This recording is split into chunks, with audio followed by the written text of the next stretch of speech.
किशोरी पेडणेकर आपल्यासोबत आहेत, आपण त्यांच्याशी बातचीत करणार आहोत। ताई, काल तुम्ही व्हिडिओ पोस्ट केला होता आणि व्हिडिओ पोस्ट केल्यानंतर आज तुम्ही डीनची भेट घेतलीत।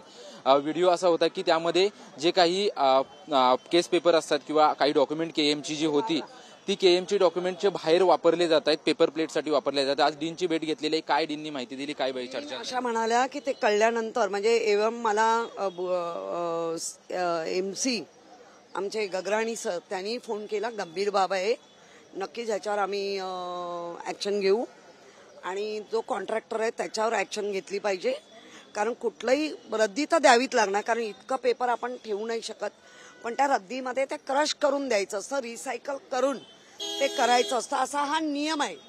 परंतु ते नियम धाब्यावर बसवले आहेत। डायरेक्ट आमचा लोगो हिनकस दर्जाच्या डिशवर, ज्याच्यामध्ये लोक खाऊन झुटण करून खाली टाकतात, त्या थांबायला सांग, त्या ह्याच्यावरती केलेलं आहे। थांबा ना 2 मिनिटं। त्या ह्याच्यावरती केलेलं आहे आणि त्याच्यासाठी केएम हॉस्पिटलचा महिमा पूर्ण हे केलेलं आहे। हां, तर त्यांनी पूर्ण केलंय। मला असं वाटतं की हे बरोबर नाहीये। दुसरीकडे याच्या अगोदर ऑगस्ट महिन्यामध्ये तुम्ही मोर्चा देखील काढला होता। केवळ हाच प्रश्न नाही तर इतर देखील प्रश्न केएम मधले होते, परंतु अजून देखील संपलेले नाही। अनेक डॉक्टर्स भरलेले नाहीत, सहयोगी डॉक्टर्स नाहीयेत, त्यानंतर स्ट्रेचर नाहीयेत, त्यानंतर अनेक गोष्टी ज्या 2023ला सुधाकर शिंदेच्या समोर आणले, त्यांनी त्याच्यावर कुठलंही केलेलं नाही। आणि कालही त्या ह्याच्यामध्ये संपूर्ण आवाज उठवलेला आहे।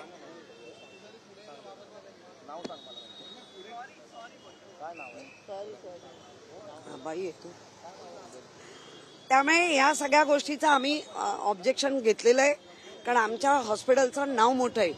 अशा हिनकस दर्जानी जर कॉन्ट्रॅक्टर आणि तिथला एचओडी वागत असेल, त्याच्यावर लक्ष देत नसेल, त्याची महिमा हॉस्पिटलचा त्याला राखता येत नसेल, तर तो आम्ही राखायला सक्षम आहोत। 1 वर्ष होऊन गेलं तुम्ही मोर्चा काढलाय, अजून देखील ते केएम मधले प्रश्न आज मागणी केली, सुधाकर शिंदे हटाव। दुसरीकडे रवींद्र वायकर यांना क्लीन चिट दिलेली आहे। तुमच्यावरती कारवाई सुरू असताना रवींद्र वायकरांवरती देखील कारवाई सुरू होती। माझ्यावर कारवाईचं मी आजही सांगेन, मी त्याच्यात कुठलाही गुन्हा केलेला नाही। ज्याच्यावर आरोप केले, अनेक आरोप झाल्यानंतर जे त्यांच्या जाऊन गोदीमध्ये बसले, त्यांना क्लीच मिळणं हे स्वाभाविक आहे।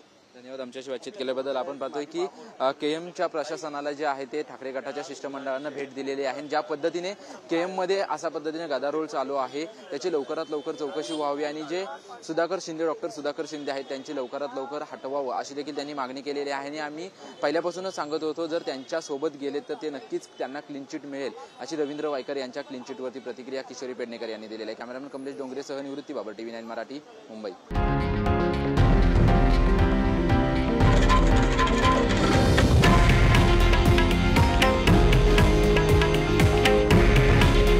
हे आहे देशातील नंबर 1 न्यूज नेटवर्क आणि आपण पाहत आहात TV9 मराठी। काळजी तुमची, हित महाराष्ट्राचं।